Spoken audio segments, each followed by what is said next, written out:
मछिया मोड़।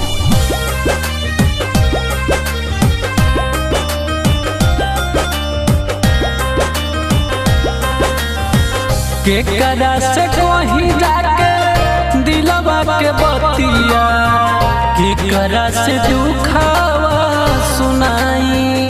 के हो बाबू होई है दुख में सहैया, रोई रोई कहेली माई।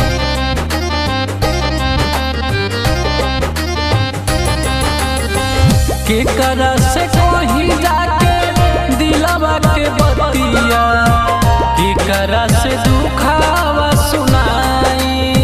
के हो बाबू होई है दुख में सहैया, रोई रोई कहेली माई। जेकरा कृपा से दौलत सब अपार भइल बा, जेकरा कृपा से दौलत सब अपार भइल बा, उहे बैठी के सोचे माई बाप। जेकरा बेटा चार चार भइल बा, उहे बैठी के सोचे माई बाप। जेकरा बेटा चार चार भइल बा।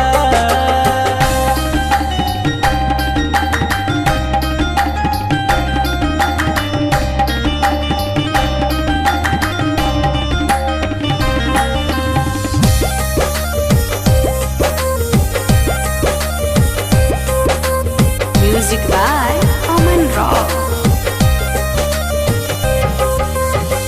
पोसी पाली बाबू लोग के पढ़ैले लिखैले, शादी बियाह करी बहु घरे लैले।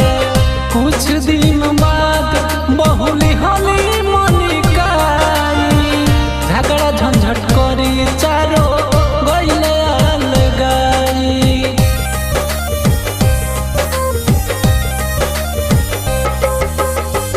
पोसी पाली बाबू लोग के पढ़ैले लिखैले, शादी बियाह करी बहु घरे लैले।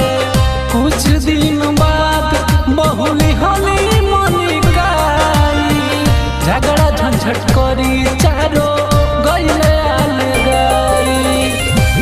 देखी होश पट्टीदार जियल पहाड़ भइल बा, होश पट्टीदार जियल पहाड़ भइल बा।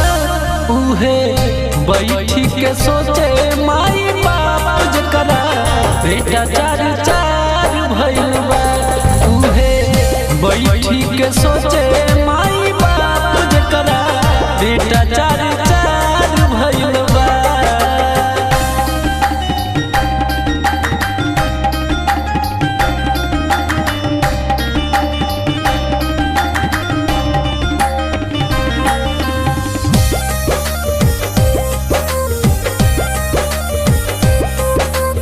Music by Aman Rock.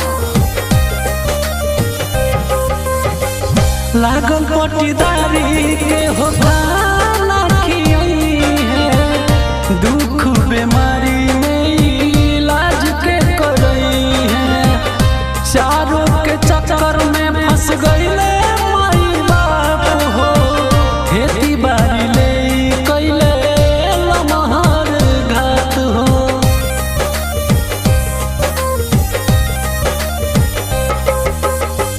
लागल पट्टीदारी के हो खाना खियाई है, दुख बीमारी में इलाज के करई है।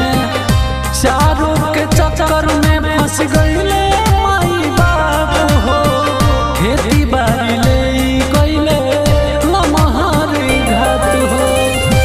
जेही दिहल जीवन ओकरे उपकार कइल बा, जेही दिहल जीवन ओकरे उपकार कइल बा।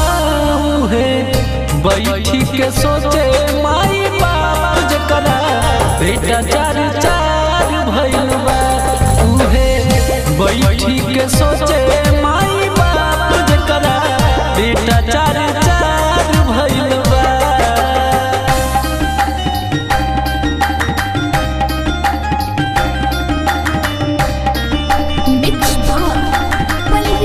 रिकॉर्डिंग स्टूडियो मठिया मोड़।